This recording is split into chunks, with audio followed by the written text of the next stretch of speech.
Power of positive thinking, law of അട്രാക്ഷൻ്റെ തോട്ടിൻ്റെ പവറൊക്കെ ഇപ്പോൾ ഒത്തിരി ആൾക്കാർ തിരിച്ചറിയുന്നുണ്ട്. ഇപ്പോൾ യൂട്യൂബും റീൽസും ഒക്കെ അങ്ങനെ പവർ ഓഫ് അഫർമേഷൻസ് ഒക്കെ പറയുന്നുണ്ട്. പക്ഷെ നമ്മൾ വളർന്നു വന്ന ഒരു സാഹചര്യം നോക്കണം, നമുക്ക് എപ്പോഴും ഒരു ഭയങ്കര നെഗറ്റീവ് കണ്ടീഷനിങ് ഉണ്ട്. അതിലൊന്നാണ് ഒത്തിരി ചിരിക്കാൻ പാടില്ല, ചിരിച്ചാൽ കരയും, ഈ കറി കൊള്ളാമെന്ന് വെച്ച് കഴിഞ്ഞാൽ അതിൻ്റെ ടേസ്റ്റ് പോയി, അല്ലെങ്കിൽ ആരുടെയെങ്കിലും മുഖത്ത് നോക്കി സുന്ദരിയാന്ന് പറഞ്ഞോ കണ്ണ് വെച്ചു.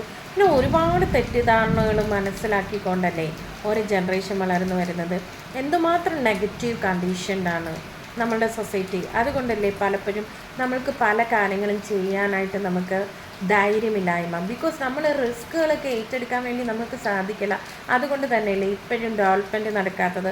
പുറത്തേക്ക് ഇറങ്ങിക്കഴിഞ്ഞാൽ പൊളിഞ്ഞു കിടക്കുന്ന റോഡുകൾ, പൊളിഞ്ഞു കിടക്കുന്ന റെയിൽവേ സ്റ്റേഷൻസ്, വേസ്റ്റുകൾ അക്കുമുലേറ്റ് ചെയ്തേക്കുന്ന പ്ലേസസ്, ആർക്കും ഒരു എന്താ പറയുക, ഒരു ഡ്രൈവില്ല. എന്താണ്? ബിക്കോസ് ഇത് മാറേണ്ടത് എന്താണ്? അവനവൻ്റെ മൈൻഡ് സെറ്റാണ് മാറുന്നത്. ഞാൻ എൻ്റെ ഒരു ഫ്രണ്ടുമായിട്ട് സംസാരിച്ചപ്പോൾ പറഞ്ഞു, അമേരിക്കയിലൊക്കെ സിലബസിലുണ്ട് ലോ ഓഫ് അട്രാക്ഷൻ. കാര്യം അവരുടെ പഠനത്തിൻ്റെ ഭാഗമായി സിലബസിൽ ഇൻക്ലൂഡ് ചെയ്തിരിക്കുന്ന കൺസെപ്റ്റൊക്കെയാണ്. ബിക്കോസ് അവിടെ ഒരു പ്രത്യേകത കൊണ്ട് materialistically they are high, because development ഒക്കെ ഭയങ്കര ഹൈ ആണ്, കംഫർട്ടബിലിറ്റി ഹൈ ആണ്. അതുകൊണ്ടാണ് ഇവിടെയുള്ള ആൾക്കാരൊക്കെ മൈഗ്രേറ്റ് ചെയ്തിട്ട് യൂറോപ്പിലും എല്ലായിടത്തും പോകാൻ വേണ്ടി ഭയങ്കരമായിട്ട് ശ്രമിക്കുന്നത്. എല്ലാവരുടെയും സ്വപ്നം കാനഡ, അമേരിക്ക, ലണ്ടൻ, ഓസ്ട്രേലിയ ആണ് എല്ലാവർക്കും. പേരൻസിന് മക്കളെ കാനഡ, അമേരിക്കയിലാണെന്ന് പറയുമ്പോൾ ഭയങ്കര അഭിമാനമാണ്. പക്ഷെ അവരവിടെ എന്താണ് ചെയ്യുന്നത്? ഏതെങ്കിലും നഴ്സിംഗ് കെയറിലോ ഏതെങ്കിലും ഹോട്ടലിലോ സാധാരണ ജോലിയെടുത്ത് അവർ ജീവിക്കുന്നു.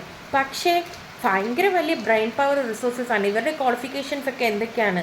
ടെക്കും അങ്ങനെ തുടങ്ങിയ പോസ്റ്റ് ഗ്രാജുവേഷനും തുടങ്ങിയ ഹൈ ക്വാളിഫിക്കേഷൻ കിട്ടിയിട്ടാണ് അവർ ഈ സാധാരണ ജോലി ചെയ്തിട്ട് അവർ ജീവിക്കുന്നത്. ബിക്കോസ് എന്താണ്? ഇവിടെ they are not experiencing comfortability. നമ്മളിപ്പോൾ ലുലു മാൾസിലൊക്കെ പോയി കഴിഞ്ഞാൽ അവിടുത്തെ ബാത്റൂമിൽ നിൽക്കുമ്പോൾ തന്നെ we feel so much of happiness. പക്ഷേ അത് കഴിഞ്ഞിറങ്ങുമ്പോഴേ എൻവോയ്മെൻ്റ് ഒരു വലിയ ഫാക്ടറാണ്. എൻവോയ്മെൻറ്റ് നമുക്ക് ഒരുപാട് കംഫർട്ടും കാര്യങ്ങളും നൽകുന്നുണ്ട്. ഇവിടെ എന്താണ് ഇപ്പോഴും ഡെവലപ്മെൻറ്റ് ഇല്ലാതിരിക്കുന്നത്? അതൊന്നും മൈൻഡ് സെറ്റ് തന്നെയാണ്. ചെറുപ്പം മുതലേ നമ്മൾ ഫിയർ ഇനാക്യുലേറ്റ് ചെയ്തു ഒരുപാട് നെഗറ്റീവ് തിങ്കിങ് കൊടുത്തിട്ടാണ് നമ്മളൊരു കുട്ടീനെ അല്ലെങ്കിൽ ഒരു ഗ്രൂപ്പ് ഓഫ് കുട്ടികളെ വളർത്തിക്കൊണ്ട് വരുന്നത്.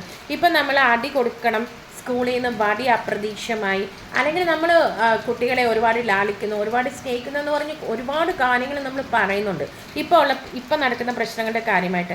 പക്ഷേ അതാണ് റീസൺ? അതല്ല റീസൺ. ഓരോ ഫാമിലിയിലേക്ക് ചെന്ന് നോക്കണം, എന്തുമാത്രം ഡിസ്ഫങ്ഷൻസും എന്തുമാത്രം ഇഷ്യൂസുമാണ് ഓരോ ഫാമിലിയിലുമുള്ളത്. സോ ഇത് കണ്ടുവരുന്ന കുട്ടികളാണ് പിന്നെ അത് സപ്രസ് ചെയ്ത് വെച്ചിട്ട് അഗ്രസീവായിട്ട് വയലൻസ് ഒക്കെ മുന്നോട്ടേക്ക് കാണിക്കുന്നത്. സോ ഇതിൻ്റെ ഒരു സൊല്യൂഷൻ എന്ന് വെച്ച് കഴിഞ്ഞാൽ ഫ്രം ദ റൂട്ട്, എവിടെ നിന്നാണ് ഇത് സ്റ്റാർട്ട് ചെയ്തത് അവിടേക്ക് പോകണം. ഇതിലൊരു ഇമ്പോർട്ടൻ്റ് ആണ് അവെയർനെസ്, തിരിച്ചറിവ്.